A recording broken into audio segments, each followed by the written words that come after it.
काळाकडे वळताना आगामी तारीख 9 एप्रिल ते 15 एप्रिल या काळामध्ये अखंड जप यज्ञ नामसप्ताह जगात, देशात, राज्यात, जिल्ह्यात, तालुक्यात आणि गाव पातळीवर एकाच वेळी करणार आहोत. एवढे आपल्याजवळ शास्त्री आहेत नाहीत याज्ञिकी करायला. आपणालाच याज्ञिकी करावी लागणार आहे. हजारो सेवा केंद्र आहेत आणि यात आमच्या भगिनींचा सिंहाचा वाटा आहे की आमच्या महाराष्ट्र राज्यामध्ये खूप मोठ्या प्रमाणात भगिनी झाशीच्या राणीप्रमाणे स्वतः तुटून पडतात आणि त्या याज्ञिकीत मागे नाही असं त्यांनी दाखवून दिलेलं आहे. म्हणून त्यांनाही मनापासून धन्यवाद आहेत. त्यांनी आपला यज्ञविधी समोर ठेवून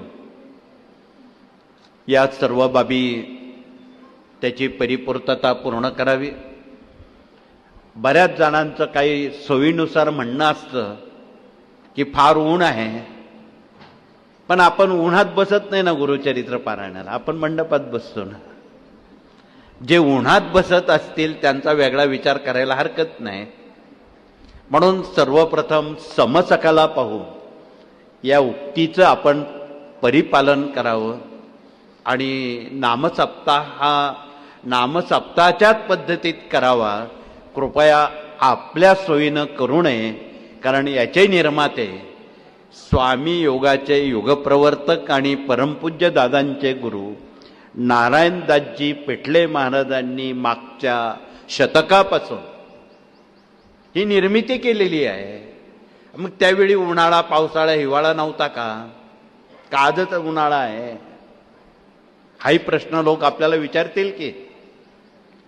म्हणून आपण सहानुभूतीपूर्वक या साऱ्या बाबी संख्यात्मक वाढीपेक्षा गुणात्मक वाढीतून जर नामसप्ताह केला तर तो स्वामींना भूषणावर राहील.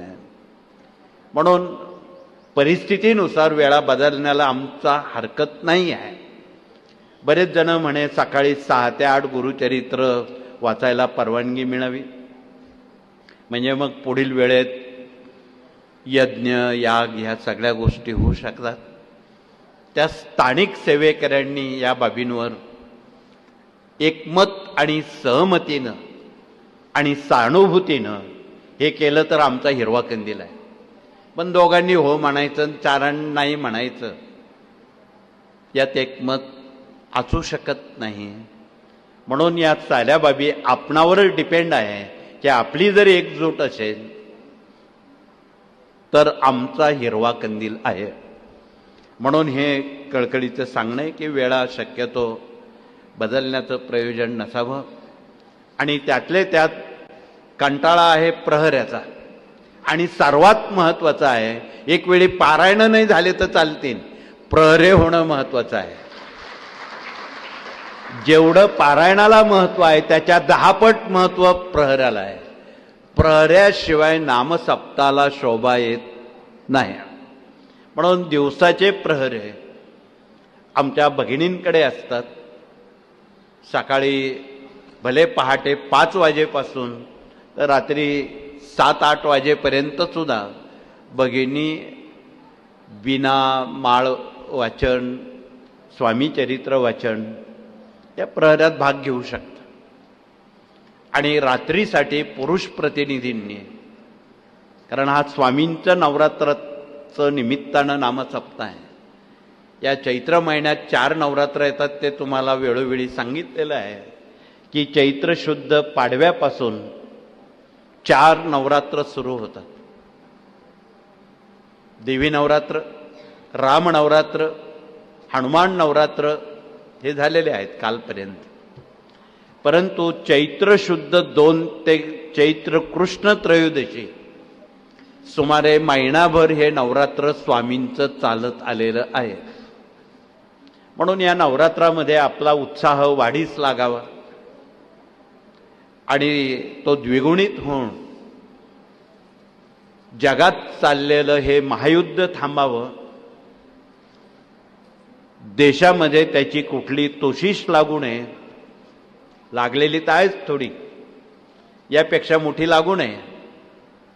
गेल्या 3-4 आठवड्यामध्ये सामान्य हातावरची जी माणसं आहेत, गॅस वाचून वंचित आहेत, इंधना वाचून वंचित आहेत, त्यावर ज्यांच्या उपजीविका अवलंबून आहे त्यांची अवस्था बोलण्यासारखी, बघण्यासारखी नाही. तुम्ही सुज्ञ आहात. आणि असं जर पुढे चाललं तर कुठल्याही ज्योतिषांनी पुढे काय होईल हे सांगण्याची आवश्यकता नाही. आणि कदाचित जर भडका 3ऱ्या महायुद्धाचा झाला तर पृथ्वीवर बेचिराग स्मशानभूमीवर सगळ्या देशांची अवस्था होईल. म्हणून हे थांबवण्यासाठी प्रत्यंगिरा चंडी पाठ या नवरात्रामध्ये, स्वामींच्या नवरात्रामध्ये आपण सहानुभूतीपूर्वक एकजुटीनं आपण हे सगळं करावं. अजून आपण पुढे काही उपक्रम राबवणार आहोत. तथापि या 9 ते 15 या काळामध्ये हा सप्ताह 7च दिवसाचा आहे. दत्त जयंतीचा 8 दिवसाचाच, 1 दिवस कमी झालेला आहे. आणि याचं औचित्य ठेवून आपण जास्तीत जास्त वेळ ऊन ताण याकडे तुम्ही बघू नका. आमचे भारतीय जवान सरहद्दीवर 24 तास आपल्यासाठी गस्त घालतात. ते ऊन पाहत नाही, बर्फ पाहत नाही, वारा पाहत नाही, पाऊस पाहत नाही. ते 24 तास गस्त घालतात आणि देशाचं देशपण टिकून ठेवतात. म्हणून देशासाठी थोडासा हातभार लावण्यासाठी आपण खूप सोयीनं याचा विचार करू नये. थोडी आपली गैरसोय झाली तर थोडीशी होऊ द्या. थोडीशी गैरसोय झाल्यानं काही बिघडत नाही. आपल्याला काही बॉर्डरवर लढायला जायचं नाही. म्हणून त्या दृष्टीनं फार सोयी झाल्या का सोयीची गैरसोय होऊन जाते. म्हणून आपण शक्यतो प्रहऱ्यामध्ये 2-2 तासाचा जो प्रहरा असतो आपण अशी संख्या वाढवावी की तो प्रहरा 1 तासावर आला पाहिजे. म्हणजे एवढी संख्या वाढली पाहिजे. आणि आजपर्यंत जे जे लोक प्रहरे करतात त्यांना त्याच्या अनुभूती तर पारावर नाही एवढ्या अनुभूती आहेत.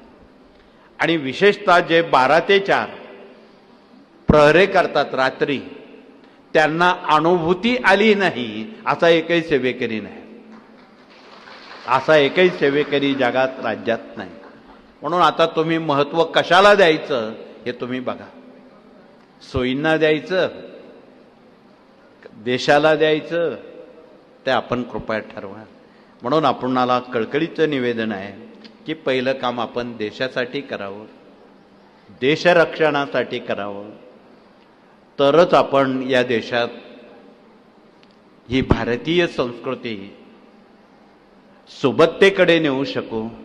म्हणून ह्या 4थ्या नवरात्रामध्ये जास्तीत जास्त आपणाला श्री गुरुचरित्र पारायणाला नव्या लोकांना संधी द्यावी.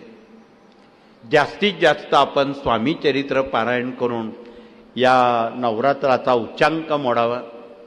जास्तीत जास्त आपण जे 4 जप करतो त्यामध्ये श्री स्वामी समर्थ जपाचा समावेश आहे, गायत्री मंत्राचा समावेश आहे, नवारणव मंत्राचा समावेश आहे, मृत्युंजय मंत्राचा समावेश आहे, अन्य इतर मंत्रांचाही समावेश आहे.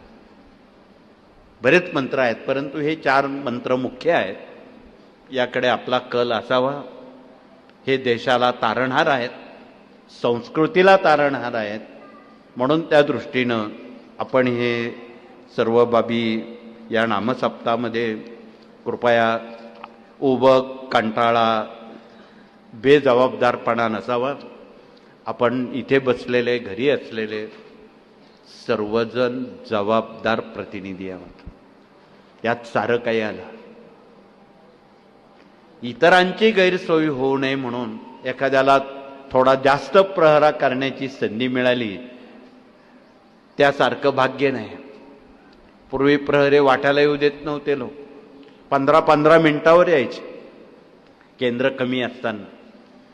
आता केंद्रांची संख्या वाढलेली आहे आणि त्यामुळं जो तो आपापल्या सोयीनुसार या सगळ्या गोष्टी करत असतो, तर सोयीची गैरसोय होऊ नये म्हणून आपण ती पथ्य कृपया पाळण्याचं करावं.